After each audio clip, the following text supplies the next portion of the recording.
This is a good movie podcast with Katie and Joe. Hello, everybody. Welcome to This is a Good Movie podcast. I'm your host, Joe Bates, and to the left of me, as always, Katie Hetledge. the co-host.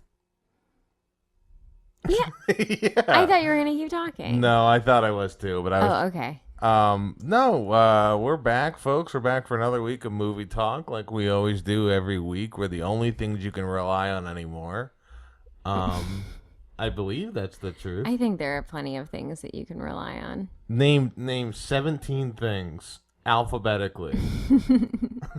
I was just going to say death and taxes. Oh, well, that was alphabetically. So now you have to do 15 more after taxes. I can't. Those are the only two. Oh. Everyone knows that. Everything else isn't reliable. And what about, you know what else is after taxes? This is a good movie podcast. Yes, it is. And you know why it's so reliable? Why? Because this is where people go to learn movie news. One small article they hear weekly about what may be going on in the future. Yeah, it is stuff that's going on in the future. What are you talking about? Maybe. What do you mean this maybe? I don't know. Sometimes I don't feel report rumors. Oh, I report facts. I've been doing rumors. No, you haven't. I've been doing Reddit rumors. I've been doing facts and then opinions, but my opinions about the facts. Oh, my biggest supplier of news is Fart Angel 99. Is that a Reddit Yeah. user? He's a Reddit user. Fart Angel 99. My biggest source of news is Instagram. Oh, yeah. So, well, I will say that is where I get all of my movie news. That is just a step up above Fart Angel. It's not. It's several steps above whatever. Do you want to hear the movie news or not? You know what? I do want to hear the movie news. Okay, so we just saw Mad Max, or Furiosa Mad Max Saga recently. And then I saw that they are going to put out a black and white version. Did you see this? Yeah, they did that for Mad Max Fury Road as well. Oh, yeah. Well, I didn't know that they did that. And it's black and white, but they call it the black and chrome Yeah, version. because of the vehicles. And so, yeah, I guess George Miller made one for Mad Max and released it like a year after Mad Max came out. And so people are assuming he'll release it similarly, but it's already made for Furiosa. It makes sense. I mean, George Miller loves the Mad Max universe. And I will say, if you are a Mad Max fan, this movie is great. Do you feel like it will still be great in black and white? It's a nearly 3-hour-long film. I'll tell you what, I've never had interest in going back to watch a movie because it was in black and white. That's never been like, oh, cool. Like they did it for Justice League, which is not a great reference or anything, but there were some other movies that like the black and white version. I think they did it for Logan too. Have you watched any films that were like originally black and white and then they've done the color restoration? I guess I saw The Wizard of Oz. Yeah, that's what I was thinking too. That's the only movie that really comes to like in my mind that was doing that. I guess they colored Bambi later. Did they? Well, it was just sketches at first. Okay. Whatever. Okay. Well, I guess you already knew my movie news, but maybe people listening wouldn't know it, and maybe they're on the fence about whether to see Furiosa too. Well, it's a good reason to bring up that movie we saw. Though. So it's a good movie news to tie into our own personal lives. It's almost like that's why I picked it. It's almost like I know what I'm doing. I didn't. Almost. I would say almost. Yeah. The more I think about it, I did really enjoy that movie. The further I get from having watched it, the more I liked it. So what I said, but slower. No, it's very specific. Okay. I just like it more and more the farther away we from go. you. Well, I don't know. I mean, I like everyone who's in it, and like I liked the Mad Max one generally, but it's a little bit of a weird film for me. So I wasn't sure about this one, and then when I heard it was going to be almost 3 hours, I was like, I need movies to stop being this long. I can't handle it. And I will say, I stayed in the theater the whole film. I didn't get up and go to the bathroom. You did. I saw the whole thing. And partly was that because people sat on the aisle blocking me from getting out and I didn't want to disrupt them. Yes, it is. I didn't care. But if it was a really dire situation, I would have gone. And this film kept my attention the whole time. And just visually, it is like stunning. But I will say there's a lot of stuff, like gory stuff in it that I just can't. I had to look away. This was the most lore building of the universe of all 5 Mad Max movies. I guess. Well, I haven't seen the No, originals. I know. Yeah, we'll probably watch one of the 3 down the line. But it is like, this is the one where it's like, here are the 3 towns, and this is how they tie together, and this is what works. Usually, like, it's just like Mad Max has an adventure. Well, did you know that the script for Furiosa was written before the Mad Max script? Like the Fury Road? I mean, that's not surprising. I know there was a podcast I love, The Weekly Planet. They talked about, they just do a lot of nerd and comic book, video game news, more comic book and movie news. But they were talking about that there's a Mad Max video game that I don't know about, that George Miller had written a lot of stuff that they pulled from for that video game. So he like built a lot of the universe, and that's what they all pulled for all this movie, that video game, and everything there. Well, so they already had this script, and so Charlize Theron read the Furiosa script before Fury Road. So that's why people were like, part of the reason why she's so good as Furiosa, and that is because she knew her entire backstory already. Yeah. But I guess, I mean, what I saw is that also she wanted to film Furiosa first, and George Miller was like, no. I mean, it makes sense because he had been a long time since the last Mad Max, so he didn't want to like, hey, here's like a Mad Max kind of story. Yeah, it does make sense. I mean, she's just so great in that role, so it's like kind of a bummer that she didn't then get to be that character for her own film. But I mean, Anya Taylor-Joy was great. Anya Taylor-Joy was great. The people I was listening to, they brought up that they wish the third act of like when they finally like has the fight with the Mentis, that should have been Charlize Theron. That would have been cool. That would have been a cool surprise. I would have liked that. Yeah. Oh well. But I enjoyed the movie. There were some long parts to it, and the person I was most nervous about seeing is Chris Hemsworth, based on like Thor: Love and Thunder, him being too like comedic. Oh, okay. But he seemed to really tie that like down well. Yeah, he like was comedic, but there was a deep darkness to him. There was a Jake Gyllenhaal in him. Yeah, he had a Jake Gyllenhaal turn in this.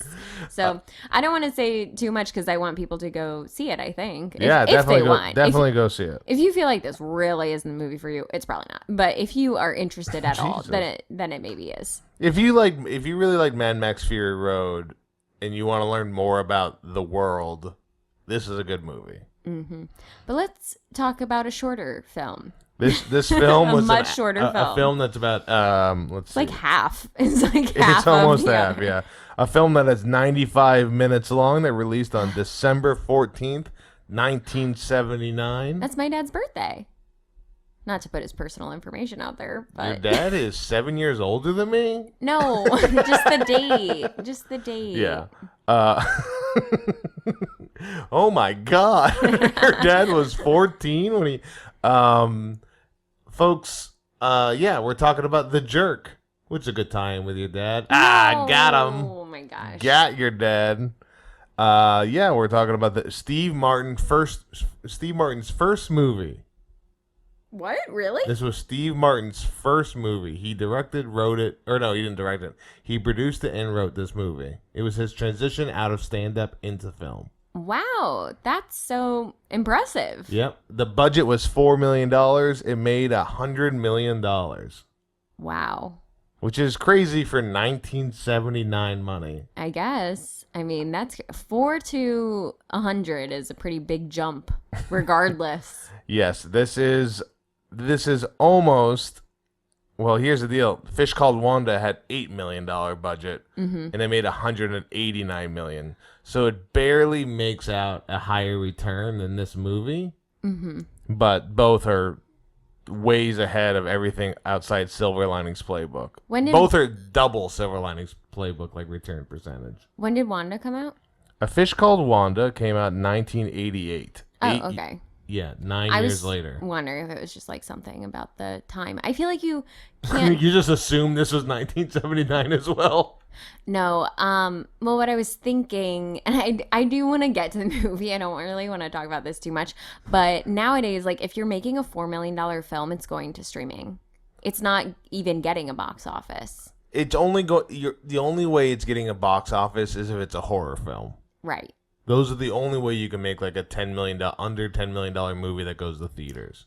Yeah. So I'm just thinking like the closer we get to the current year, it's going to be higher budgets and lower box offices. Yeah, this is that's the film industry for you. This is the third movie we've done under 10 million. The third one was Frank, which is 2014, 1 million, and didn't even get released in the U.S. I think that killed it. That 2014 killed it. sounds about the right time for everything to move to streaming. Yeah, bro. Well, I don't honestly. I've lost all track of time when things have like suddenly moved. It just is now to me. That's when I was in college, so that's why I think I'm correct. Okay. Anyways, we're talking about The Jerk, a movie that I love, one of my favorite comedies. Steve Martin wrote this film, and it got turned down by Paramount, but was picked up by Universal Studios, who, I mean, they made a smart decision. They gave him full creative control of the project. And it turned out all right. So we're going to talk about this movie now. okay. And we're just going to kind of go through the life of a poor black child. Oh, well, did you want me to say what I thought it was? Oh yeah, let's do that. Sorry, I got really turned around trying to like talk about Paramount and Universal Studios. Yeah, that was like it messed me up. kind of the most pointless thing you've ever shared on the podcast. It wasn't related to the story at all. It's like nothing. I don't know. Well, I like a story where a studio turns something down and they're idiots. Pretty Woman. You like a Pretty Woman? I like moment a Pretty Woman. Yeah, for a project. A movie I've never seen, but I assume that's what happens in Pretty Woman. You haven't seen Pretty Woman? I've never seen Pretty Woman. Okay. Who knows what'll be next? Writing that down. Yeah. So, what did you think The Jerk was gonna be about? Okay, so the only thing that I knew about this film was his line that he was born a poor black child and that it's starring Steve Martin. So my assumption was that this is a movie about a white man thinking that he is black, and he like goes through the movie learning that by the end he learns that he is not. And I thought it was kind of like a Pee-wee's Big Adventure, Joe Dirt style journey. Well, which it kind of is. It is a road trip type movie where he learns about himself. But he is told early on that he is in fact not black. He was pretty adopted. Much immediately he is told, that he was adopted. A movie you would like is a movie called Soul Man. I haven't heard it. I've never even heard of that. Soul Man is a movie about a guy named Mark, played by C. Thomas Howell, where he is trying to get into college but can't because he's white. So he puts on blackface and pretends to be black. Why would I like that? It's a terrible movie. It's one of the stupidest and worst movies ever made. Okay, great. Well, we're not going to be watching that. Yeah. So the movie isn't exactly what you thought it was. And when you told me that before we watched the movie, I was like, oh my God, this is going to be so much better than what you think it is. Was much better than that. As I told Katie at the time, I go, look, it is part of the movie, but that's not the movie. Right. And I feel like that's as good as you're going to get it with that kind of description. But for those who haven't seen it, it is about Navin Johnson, who was raised by a black family in Mississippi, deciding to become a man and go out and hit it on his own to find his roots as a white man when he realizes he's adopted. And it is his perilous journey to find success. And then I think the tagline for the movie was a tale of a man from rags to riches, back to rags. Yes, it is. And it starts at the end, which I sometimes am okay with, like in Challengers, but sometimes I'm not, because it starts off, he's like a bum. Mm-hmm. Well, he says he's not a bum, he's a jerk.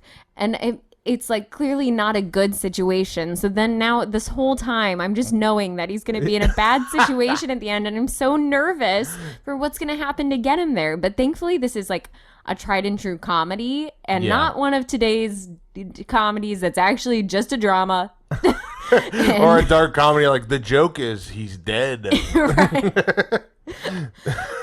It's just a comedy, so it was pure fine. comedy. But I was a little bit nervous at the beginning. We start off with his family. Mm-hmm. We start off with him being homeless and him being raised in this family. And you can just see there's just a long shot of them singing together. Uh-huh. And he has no rhythm. It's just absolutely no rhythm. And it's, I mean, the physical comedy in this movie, I think every movement that Steve Martin makes in this is funny. Nobody does physical comedy like Steve Martin does. And he still, to this day, like when you are watching Only Murders in the Building, like he is still so spot on with every single movement. And it's so funny. And like, I'm just so impressed by anyone who can know their own body that much, like have that level of self-awareness that they can like see outside of it and know how funny it's going to look if they just move their hand that way or if they miss that exact beat. And I could probably just like this whole episode could just be talking about his physicality, but that would probably become boring for a podcast. But it's just like genius masterclass in that. Well, it made me think, like, who nowadays comedian is like good physical comedy? I wrote down, I was like, who has this level of physicality today in films? And there's only one name that comes to mind. oh, what's your one name? I have mine. Okay, on three, let's say our name. I can guess your name. But I don't think you're correct, but I think you're just recency bias is really affecting you. No, it's not. I know exactly what you're gonna say. Okay, I have my answer, and then I do want to have a follow-up answer. Okay, your follow-up answer is Ryan Gosling. It's not. Oh, okay, gotcha. All right, that's your original answer. But that is a good answer. I thought that's who you were gonna say this whole time, but now I kind of know who you're gonna say because it's even worse than I originally planned. It's Zach fucking Efron. Anyways, we were supposed to say it on the count of three. I know that's your bonus one. All right, on the count of three. 1, 2, 3. Zac Efron. Zac Efron. Because he's a dancer, and I do think you see that in the Iron Claw, especially in the dance scene. It's really great. Comedian, like who's right? like And I changed it to actor. Hugh Jackman can do that. Tom Holland does it's physicality. Different. It's different. I'm talking about physical comedy. Who does that? And I think Jack Black's the only one that he moves in funny ways. He does. It's a different type of physicality, but agreed. Mm-hmm. I was gonna say, this is also not a comedian, just an actor, but I think Mike Feist. I don't know who that is. He is in Challengers, and then also was in West Side Story. And I thought in West Side Story he was the leader of the Jets. Okay. And he just had great physicality, and that his movements were so exact and spot on. I'm talking about physicality, not necessarily physical comedy. Yeah, so I'm talking purely physical comedy, and you're just changing the subject of what I'm asking. Yeah, I've been clear about that. You know who else is up there? Melissa McCarthy. Mm-hmm. Because we're watching Gilmore Girls, but I also know she can lead a film, and she also every movement is funny. Yeah, for sure. But so that's all I have for that. So he's out of rhythm. He can't dance, and he loves tuna with mayo and Twinkies on white bread. Twinkies. I mean, it's clearly he's a white man.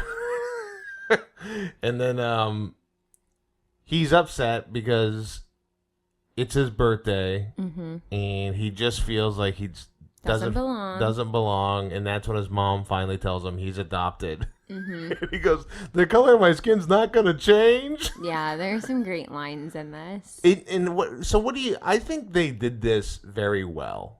Okay. Like, I think they took a lot of care on the fact that Steve Martin thinks he's black in the beginning of the movie, and he's with the family. And he's a grown adult man. He's kind of playing like, I don't know, an 11-year-old / an 18-year-old. Like, the de-aging didn't work in this movie. Yeah, well, the budget for that was $0. So. Well, I don't think they even knew how to do that. Right. And Steve Martin had white hair at like 21. Yes. Well, and in this, it's kind of still gray, so Yeah. I assume he's about 5 years old. But they could have brought in a kid, but they made a decision not to do that, and I think it was a good decision. Yeah. Yeah. I'm just talking, simply about like not his age, but I feel like the care about him being raised in the family, the jokes with it, it doesn't feel like it's putting down anybody. It's just an idiot being an idiot. Yeah. And then he listens to some Montevelli music, and he's got rhythm.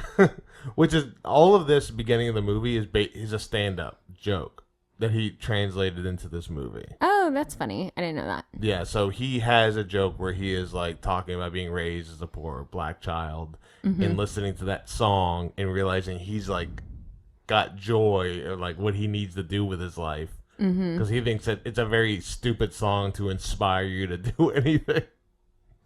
Sure. But he is inspired, so he wants to go to St. Louis, where the radio station is located that was playing the song that he liked, so he's got to go.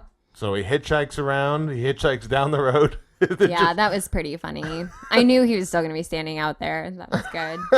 There was a part that he improv'd. He says it's his favorite line in the movie.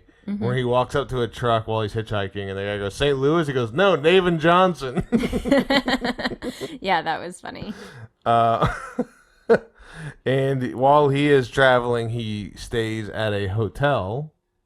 Oh, yeah, and then he finds the dog. And he finds Shithead. Boy, oh boy, was I nervous. But I go, they're not going to kill They would not dog kill a dog in this, will they? And well, I guess they killed the dog in Fish Called Wanda, but they're not going to kill the main dog in this. It's a cute dog, too. It is a very scruffy dog. Very I cute. I think it's like A-tier level, this dog acting. I agree. Very good dog acting. Steve Martin had an issue with the dog because when he first met the dog, he dropped some mittens on its head, and the dog was always like hesitant around Steve Martin after that. Oh no, So that he's makes me so sad. He's like, I had a terrible relationship with this dog because I'm an idiot. Maybe it was because he kept calling the dog Shithead. That's Maybe not the gonna dog help. didn't like that. He's Yeah. like, this guy's dropping stuff on me and calling me names. That's not nice. But the dog was great. Well, the dog was dog's got to great. know it's a movie. He read the script. So anyway, So he gets the dog. And just so far in this movie, their intention was that they wanted to write a laugh every page. okay. So- Well, I didn't read the script, but timing wise, that pretty much checks Do you out. feel like it's similar to the one of my favorite comedies, Dumb and Dumber? It feels like every scene or every line is a joke, which is so crazy to me to have something that dense, full of like good material and nothing really like. There's not a lot of easy way outs. There's like him just doing like movement comedically, but I don't know. I really enjoy that. Yeah, it was good throughout. Let's talk about more of it. Okay, all right. We move on to the gas station. Yeah, that was good. I like that he was there for a while because I do think sometimes with these types of films, you're going from place to place just like constantly. And so it can just feel very rushed. And knowing that this was a pretty short movie, I was like, oh, it's going to just feel super rushed and then it'll be over. But he was in this spot for a while. And I liked the Mr. Hartunian, his Mr. employer. Hartunian. He gave him a place to live. And he was there. The bathroom scene, very funny. And that was like a really nice experience until it wasn't for When he- a couple of He reasons. gives him a room and he's like, I could do a lot with this. Yeah. And then him explaining like flow and stuff. It's just funny to hear something in the 70s that people are still kind of discussing with rooms 40 years later. Right. Yeah. It would make it seem like 2 rooms. Like, this is a New York apartment, you know? But, yeah, there's just stuff I forgot about in this movie, and watching it again, I was like, this is just gold. But say the name again, because I'm not good at pronouncing it. Hartunian? So I think. Harry Hartunian, he's played by Jackie Mason. Mm-hmm. And 9 years later in Caddyshack 2, Jackie Mason would play Jack Hartunian. Wow. Same last name. Trippy. Hartunian the Hartunian. But Jackie Mason, he's just he's a very funny guy. He's married to a former playmate. That's his wife that he shows. And he says, having money. If I don't have money, she goes away. Yep. Which is, I guess, what women were in the 70s. You guys have changed. I mean, the 70s, have you like literally heard nothing about the feminist movement? What is that? Second wave feminism? I hate There was you. a first wave? I hate you. Let's talk about the rest of the movie. So there is some people that come up in a hydraulic car that is popping up and down. I can fix those shocks for you. That he finds out they stole a credit card. So he calls 911, and Which- he's got a plan to keep them there. I can't imagine the operator just going back and forth. I got him. Don't worry. I can be right back. He's carrying the tires. And then the moment he gives them all the cash and he says, oh, and you won a free oven mitt. And then he walks back. His smirk is just unbelievable. It's so funny. Very funny. The car drives away with the church. Very funny. And then he's on the phone and says, like, I didn't get the license plate number, but it's the blue car carrying a church. So Yeah, so if you see a blue Cardona and there's a church behind it, that's probably the one you're looking for. this film is about my level of like things going wrong, because normally in comedies that does bother me when it's just like thing after thing after thing just escalating and getting worse and worse and worse. Like, I want it to go bad, that's funny, but like eventually stop. Eventually, Well- like, something else needs to happen. I don't like when it's just constantly going into something. So I'm glad that it was kind of like the church thing happened, it's getting carried away, it's not then like escalating from there. Well, everybody he meets is supportive and helpful to him, and I think that's what is helping you with this movie, because things are going bad, but they're like, hey, it happens, like, move on to the next thing. I would not say everyone is supportive and helpful. No, but The like, guys who steal from him, no, but the main the guy who's trying to kill him, the what's her face, that guy Patty. just really hates cans. He gets on the phone book. I'm gonna be somebody. You nobody, no name. Regular Joe. Regular Naven. Regular Naven. So the whole time when he was shooting him and he's just shooting cans, Yeah. were you just worried about the dog the whole time? No, I wasn't, because I was like, they're not gonna just shoot a dog right now. Like, that's because that's not funny at all. That would be pretty. And also, they crazy. already kind of showed the dog right before that scene was like in kind of away. He was in like a doorway away. So I was like, he's out of there. He's fine. But then when the dog was in the car and they were getting shot at, I was a little bit nervous, as always. But thankfully, they got out of there. Yeah. Just driving on rims. I know. I was like, that is hard to watch. It's so as he's running away from this guy who's decided to just shoot him with a rifle and kill him, and then shoots a handgun, he runs into a carnival, and it says carnival personnel only. It's like, you're not carnival personnel. The guy won't. The dog's not either. He reads the sign. He has to follow the rules. That's great. Who was played by Emmett Walsh. who also is the John Goodman's father in The Righteous Gemstones. Very funny guy. And then now we're in a part of his life where the jerk is in the carnival. Yeah, I do love when he's doing the like guess your weight thing, and he doesn't want to give out prizes to people because he's concerned that like he's giving out too many and they're not making enough money. And then he learns that the prizes are worthless, and he's like, "It's a profit game," and then he just like goes crazy. And the whole time wearing these like dumb glasses that don't fit, which is just then so funny, and such a simple thing. And yeah, that was great. It's a profit. Anytime Naven realizes something, it's so stupid. He wanted to make this movie similar to Dostoevsky's The Idiot, but in his book he goes, but not like that. More like The Jerk. The carnival is very funny, and I couldn't find a screenshot of this, but I did read that in the carnival, while he's working there, there is a short cameo, and more like he's just an extra, not a cameo, of Harrison Ford. That's interesting. He's just randomly in that carnival part. I don't know if he's one of the workers or somebody just walking by. And this he's already Harrison Ford at this point. The original Star Wars movie came out in 1977. Okay, yeah, so he is Harrison Ford at this point. I'm only saying that because he got his start in acting a little bit later in life, and before that was a carpenter. So maybe he was out there telling him how to carpenter. Probably not.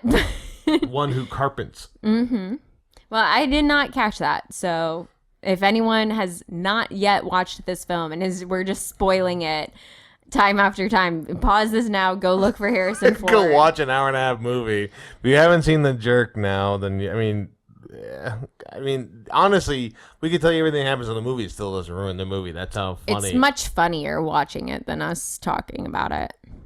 Good. That's great to tell them. No, like the jokes are better in the film than us just quoting them. That's all I'm saying. Now, we've already talked up the physicality, and you can't get that from a podcast. Oh, really? What about this? Joe, get down.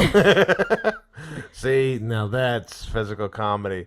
And then he meets his first girlfriend. Ugh. What? I did not like her. You didn't like her? No. She's the jerk. The motorcycle lady? Patty. What was your issues with Patty? She's mean to him. She is manipulative, and she is possessive and jealous, and she's not good for him. So those are my issues. Those are your issues. That makes sense. She was in the Underworld Awakening. That's crazy. I didn't see that. Not a lot of people did. But yeah, Patty, she's just aggressive. And Naven, he's a simple kid. Hasn't really lived. And he gets to find out what his special purpose is. I do remember in this movie that the carnival part was the part I hated the most. Why? I feel like the whole length of time between him going from the gas station to being rich, I just didn't love that part. Yeah, I think because you're kind of like, what's going on here? What's the point of this? How did he move on from this? This person is just like, what is going to go wrong? But the letter back to his family is very funny. Very funny. He's explained that grandma has no idea. I might be getting some extra work soon. She said she'll be giving me a blowjob.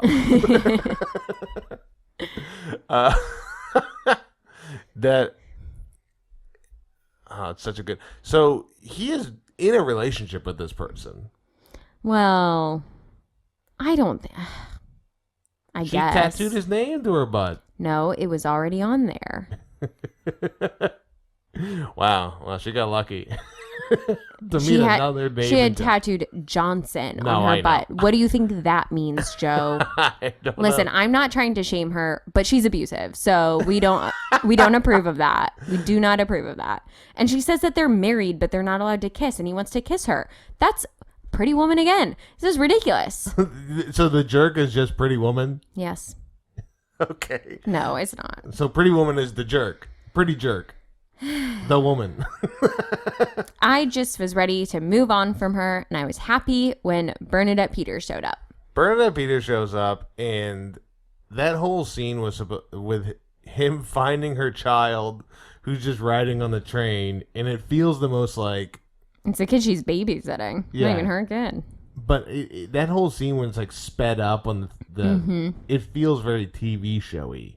Yeah, yeah. Because there's like the slapstick music from like those kind of things. It's like not necessarily the same, but and I know that was a perfect rendition, so I don't think I hope I don't get sued for copyright. But he meets Bernadette Peters, finds out it's not her kid, and then just immediately tries to ask her out. Well, yeah. Oh, yeah. And then he like can't get the words out, and she says that's fine and agrees to go out with him. And they go out, but she does say that she has a boyfriend. But that guy never shows up. No, she gets rid of him. And then she gets rid of his girlfriend with a quick axe handle smash. Oh, yeah, she just like hits her, right? Yeah, and that's it. They just move on. He's out of the carnival. Like that whole scene just kind of like done with carnival. She punched that lady. Now we're out on the beach singing a song. Oh, yeah, they were singing the little ukulele song. That was nice. Tonight You Belong to Me, which is a song I love, and that's from that movie. And I have probably like 4 different covers on it in my playlist. I have heard that song. I was like, oh, this song. I've heard this song many times. And now I know where it's coming from. I will say when Bernadette Peters showed up, I realized that Bernadette Peters is in the film Annie, the original musical Annie film. Have you seen that? I've not. Okay, because she comes on screen and I go, oh my gosh, I think that's the girl from Annie. She doesn't play Annie. She plays like the girlfriend of Miss Hannigan's brother. I don't know like anything about the story of Annie. Yeah. She's an orphan. That's all I got. Anyway, her parents didn't love her because she was ugly or something. She's in that film, and I've watched that film so many times growing up, but I was a kid. I didn't know who Bernadette Peters was at the time, and now I'm used to Bernadette Peters, who looks different than she did when she was, older. In her 20s. And so then I see her in this film, and I'm like, oh my gosh, it's the person from Annie. And then I look it up, because I was like, who is that? And you're like, that's Bernadette Peters. And I was like, Bernadette Peters is in Annie? So then I had to look up Annie. And I realized that, yes, she is in Annie. And then guess who else is in the film Annie? I am going to guess Emmett Walsh. No. Edward Herrmann, who plays Richard Gilmore. Oh. He plays FDR in Annie. Wow, good for him. Yeah. Anyway, so that was just a crazy coincidence. And then I was like, wow, okay. It's all making sense. And then she's singing, and it's great. I'm surprised you didn't realize it was Bernadette Peters immediately because of Blazing Saddles. Oh, I haven't seen that. Oh, my God. Okay, well, that explains that. You haven't seen Annie, so I don't know what to tell you. Well, I'll tell you what. When people talk about movies, no one's mentioning the original Annie. So many people are mentioning the original Annie. You're talking about what's more popular, Blazing Saddles or Annie? It's Blazing Saddles. Annie is in the zeitgeist. Annie is getting referenced very regularly. Are you kidding me? What, have you ever heard this zeitgeist saying? You can't make Blazing Saddles today. That's like one of the most common phrases. Have you ever heard "It's a Hard Knock Life"? Yeah, I've heard the song, music from the musical, but like nothing from like the movie itself. This is crazy. This people, if you're listening, what's more famous? If you're listening, in case you tuned out, come back to me. Turn your car left. You're off the road. If you're a pilot, just put it on autopilot, relax. Everyone raise your hand if you have seen Annie. Both your hands. No, not you. You're driving a car. Annie, Blazing Saddles, what is more famous? And I would hard argue that it's Blazing Saddles. It's Annie. That's great. Annie, the concept, maybe, but the musical movie with Bernadette Peters, that movie is not... Was that movie before Broadway, or was that Broadway before the movie? Because if the Broadway play is before the movie, you're out of bounds. Turnover. Interception. Okay, well, first of all, it's not a Broadway play. It is a Broadway musical. They're There all is no the same play shit. of Annie. Now you're just looking for things to get your own It's argument. based on a 1924 comic strip called Little Orphan Annie. Okay. Again, Annie is known. The Broadway production opened in 1977. And let's see, the film, Columbia Pictures acquired the film rights that same year, 1977. I mean, I shouldn't give too much away because we will be watching this. And it was released in 1982. Yeah. So the musical came out on Broadway, and 4 years later we had a movie. Again, which in Broadway to movie terms is crazy. Like, we're coming out with Wicked this year. Wicked has been out for decades. well, Are you kidding? it works differently between then and now. But I will say, I think Annie, the Broadway musical, is maybe that famous to Broadway as Blazing Saddles is the movies. But I don't think the movie with Bernadette Peters is anywhere close to as famous as Blazing Saddles. But I could be wrong. We'll let the viewers decide. And by viewers, stop watching the screen. It's just audio. And turn your car around. You're going to Detroit.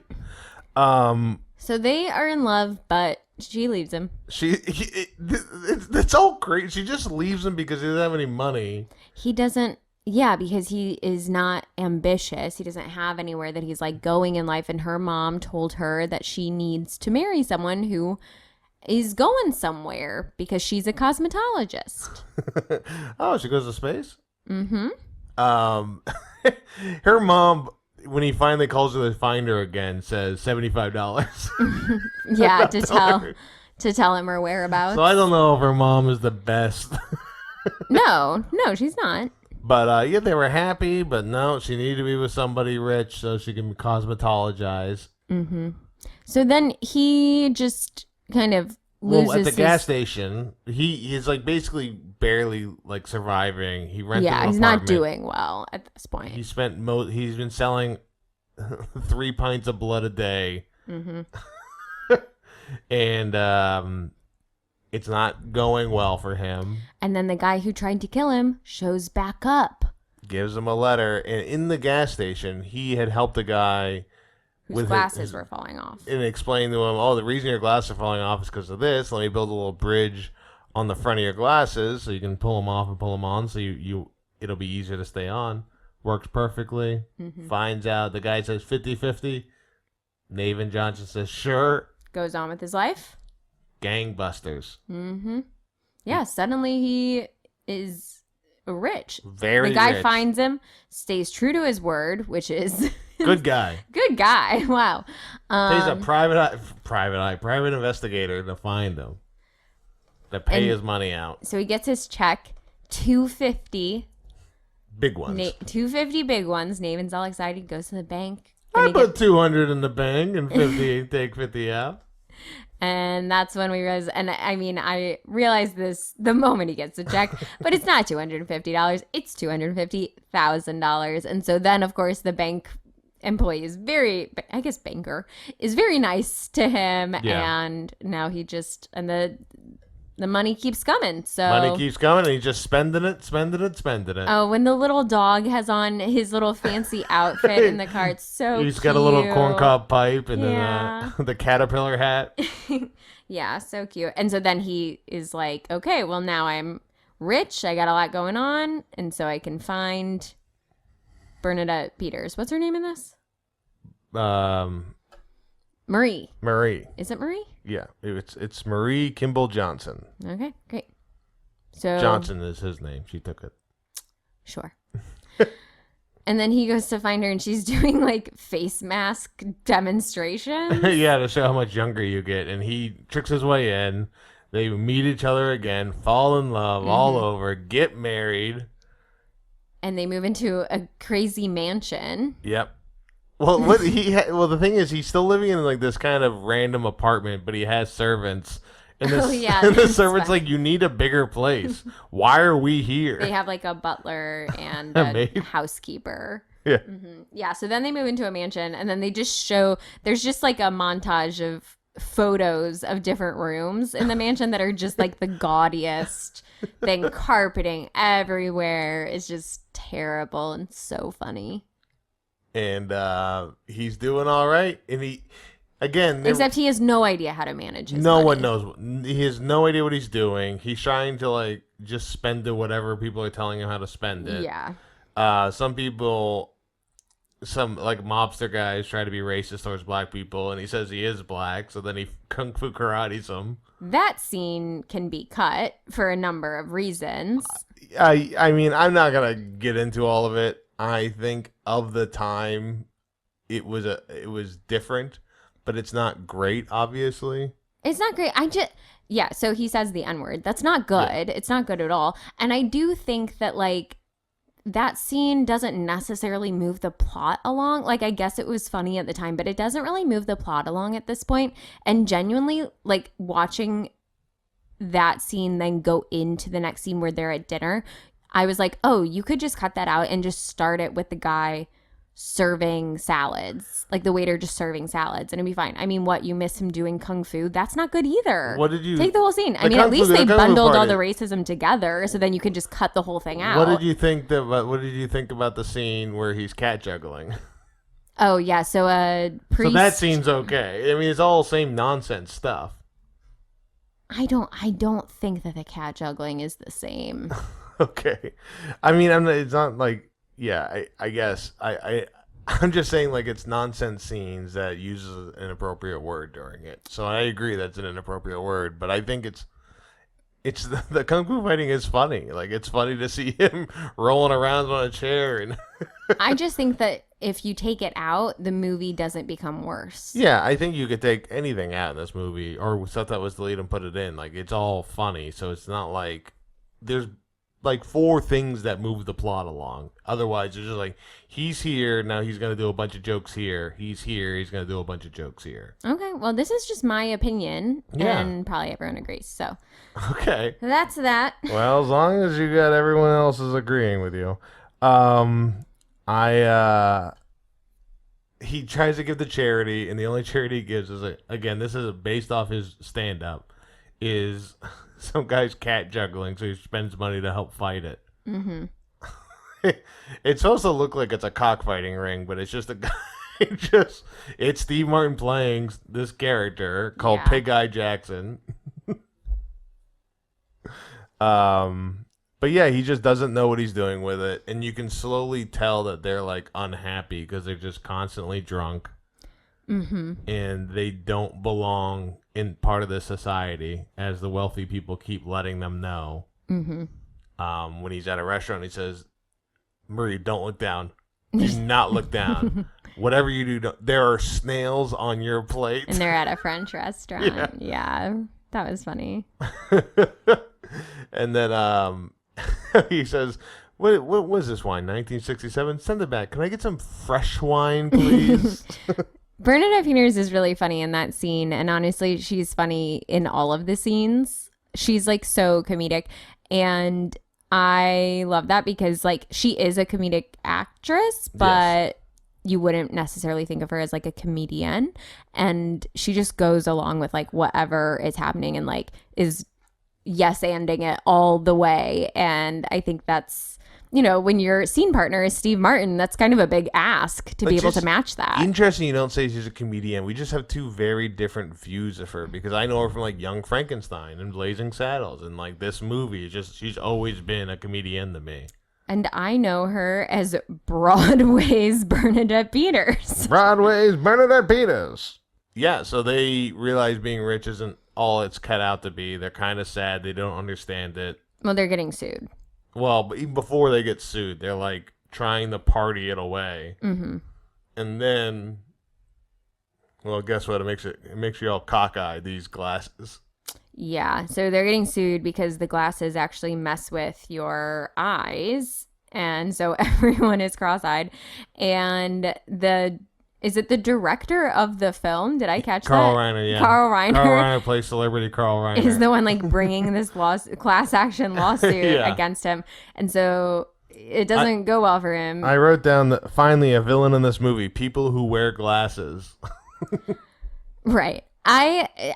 Here's the thing. Okay, one, at this point we've only got like 10 minutes left of the film, so I'm just like, what the heck is going to happen in the last 10 He minutes? didn't even test them on prisoners. Yeah. Also, like, where's the other guy? Like, Naven gave one idea and then the other guy ran with it. And where's that guy? Like, I Yeah. just don't think that the eye thing is that much of Naven's fault. Because he isn't the one who, like, went out. Like, And his sold name it. isn't on the patent. Well, He didn't, like, file that It paperwork. is interesting because in the paper it says young inventor, so I would assume, yeah, I mean, he probably didn't file the paperwork, but his name is attached to this. But it is the only thing he's making money from. So this Right. thing stopping means the money is going away and he's got to pay out this class action lawsuit to 449 million people or whatever the number it is. And send He's them giving everyone, no, it's a like $10 million total. He has to give everyone like $1.30 or yeah, because it's like something. 909. It's 10 million. It's 9,999,998 people. So he's paying them all like $1.08. Yes. Um, So Marie leaves him. I wrote that this movie was Triangle of Sadness first. I never want to see that movie again in my life. I only want to watch that one scene again.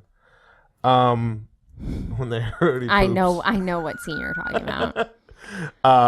Yeah, so now she decides like he's not the guy she fell in love with, even though she left that guy. Mm-hmm. And then he's like, well, you're not the girl I used to know, and I don't need anything, so he leaves.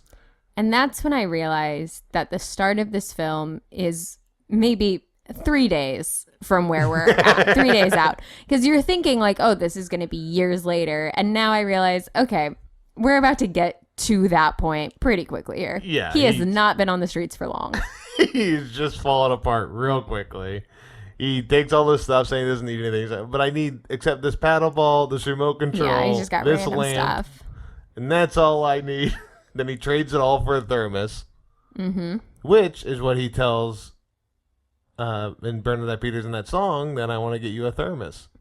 Oh, okay. That's sweet. Yeah, it was nice watching the rewatch. I was like, oh, I caught that now. Mhm. That he's going to give her that thermos. And looks like it's all done. He's just homeless. No one's ever going to know Naven Johnson. Yeah, he's real down on his luck. But then his family shows up. They just show up in a car. And One of my favorite lines, he goes, how did you find me? I don't even know. This is the first place we looked. love when that happens. I will say, like, I know he wrote them letters and stuff, but then when he really hit it big and was like a millionaire, I was like, where the heck is his family? Why aren't they like moving into this mansion? Yeah. But I mean, I guess he was still sending them some money because now they're doing pretty well for themselves 'Cause because they invested it. They invested it, Yeah. right? They knew what they were doing, unlike Naven. They're like, your dad's a financial wizard.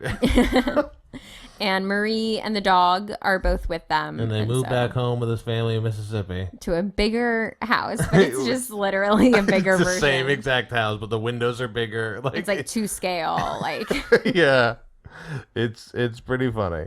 And that is the story of the jerk.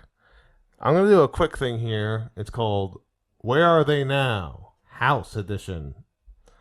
The 38-room mansion no longer exists. It was torched by an arsonist in 1980, oh god. and the building was demolished, with the site becoming a vacant lot.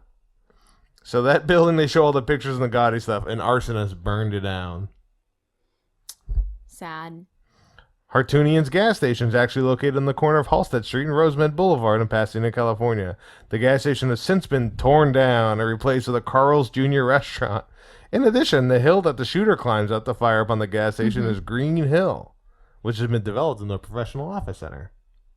Cool. These things are all just go away. All these Yeah, that's they how they shot that's a how lot of space like works. live places. And then the department store, Marie applies the green face mask, is the May Company, Wilshire. She is even wearing a May Company employee badge. Fittingly, the landmark streamlined modern building is now home to the Academy Museum of Motion Pictures. Oh, I do really want to go there whenever we go to LA. Yeah. So I just thought it was museum, yeah. interesting. Like these buildings we saw are now a Carl's Jr. burned down in a museum. I think that stuff maybe happens more often than we think with films that we're watching. What I was mainly trying to point out is that it's not a studio. It's not filmed in a studio. It's all on location type stuff, which is I thought neat. And this is Stanley Kubrick's one of his favorite films of all time. It's pretty. I mean, yeah, I think it's a lot of people's. It led to Stanley Kubrick meeting Steve Martin and asking him if he wanted to be in Eyes Wide Shut. He's not in that. No, is he? Oh, okay. I've never seen that movie, but No, I don't haven't believe either. he's in it. I do want to watch that though. Okay. Yeah. So that is. I feel like Kubrick is a director I don't really know anything about. I watched 2001: A Space Odyssey. I very much understood why it was great. I just think it was too late for me to watch that movie. Sure. It's a pretty long one. But yeah, that is The Jerk. Do you have any takeaways for us? Yes, I do.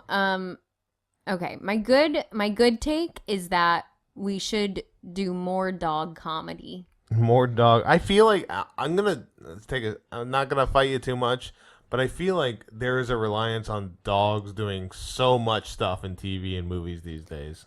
But this really took it to a different level. It's not just, oh no, the dog is pulling on the tablecloth and now he's going to make a mess. We don't need to do that. Has anyone ever thought about using two dogs simultaneously to prevent them from being naked in public? That's some original thinking. And at first I was like, oh no, I don't know if this should be happening to the dogs. But it was so funny. And I'm just trusting that maybe he, had something on. The way he carries that dog and then has that other, I don't think he's wearing anything. I think he is totally nude in that. The dog is just so funny because the dog's just hanging there. He's just being held. And the little dog in the little back. dog. The best part about it is when he gets done, he puts the little dog back, and the other lady whose dog it is picks it up and kisses it on the head. I was like, lady, you don't know where that dog's been. And she does. Which makes it worse. All right, that's a good takeaway. My bad take is I don't know that Navin and Marie had a very good marriage. No, I want to be on board because I do like Bernadette Peters and I like Steve Martin, and they're very funny together in this, but I don't really think their characters actually make much sense together. I think it took me a bit until they were rich for me to realize in the movie that she is as dumb as he is. At first, it seems like she's much more competent. Sure. And then so when they're later together, you're like, oh, she's leaving him because he's, a jerk. Mm-hmm. But it turns out they're like pretty much the same person. Yeah. So I thought that was a bit interesting. But yeah, I agree. I don't think the relationship is the healthiest. No, it's not. But back then, you just pick somebody and that's you, baby. Steve Martin specifically wrote this role for Bernadette Peters. Oh, really? Yeah. Were they friends? I did not know that, but I know he had Bernadette Peters in mind the whole time he was writing that character. I mean, like, I could write a film and be like, I'm writing this for Zac Efron, but that doesn't mean he's going to be in it. Yeah, I've read that film, and that rating is not good. My normal take is that if actors are good singers, they should sing in their projects. If it makes sense, yeah, I agree. I really like that when it's like, let's just kind of have them sing. It doesn't have to be a musical, but it could be. I mean, Schmigadoon is great. Schmicago. That's pretty much the whole like premise of those is like, these actors can sing. Let's see that happen. His favorite scene, he wrote about this in his book, Born Standing Up. His favorite scene is the scene where they're singing Tonight You Belong to Me. And he was so excited to have, when they premiered it in St. Louis, to watch people watch it. And he said that's when everybody got up to go get popcorn. Oh, that's sad. It's so good. Yeah. But I think that's kind of like a fun little Easter egg for like, oh my gosh, that person really can sing. I mean, you already know that with Bernadette Peters, but it's just nice to like throw that in. Well, who would you cast Wally as? I have no idea. Maybe the dog. Yeah. The part where he tries to get the dog to go back to the carnival and then decides he needs to take the dog with him. But then the dog doesn't want to go. The dog's acting when he's pushing back, being pulled, is so funny. Yeah.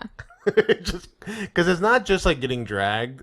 The dog is also actively pushing his paws. I know. I was like, wow, how do you teach a dog to do this level of detail? Yeah.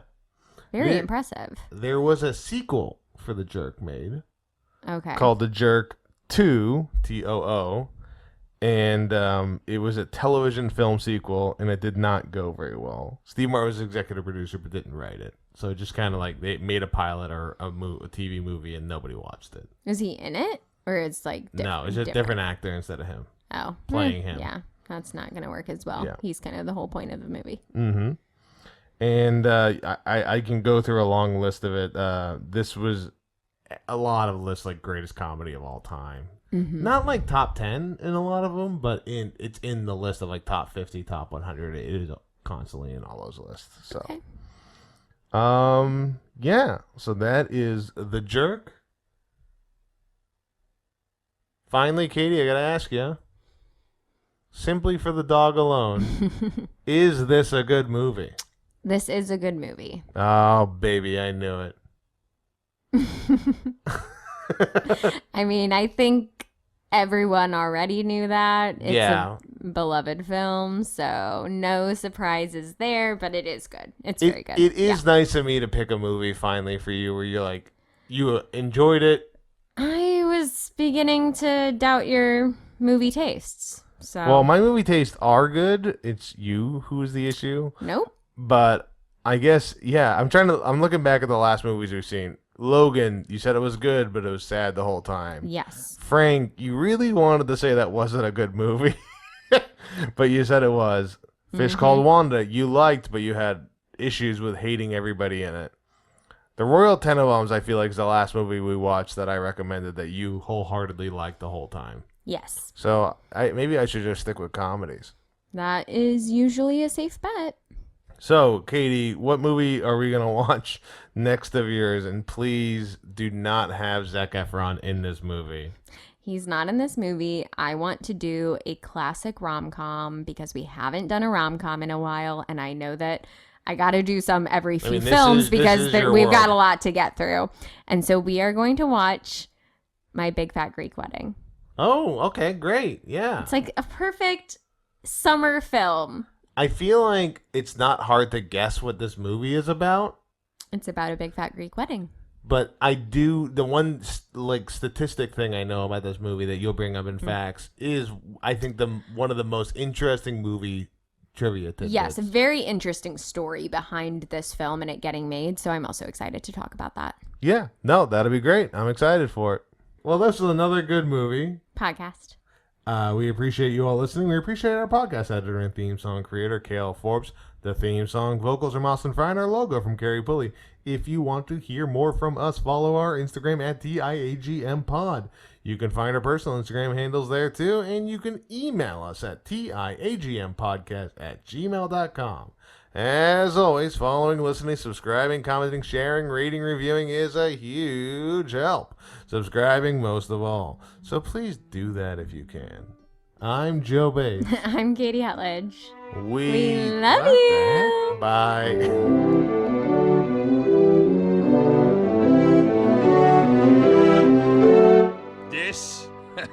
This is a good movie podcast with Katie and Joe.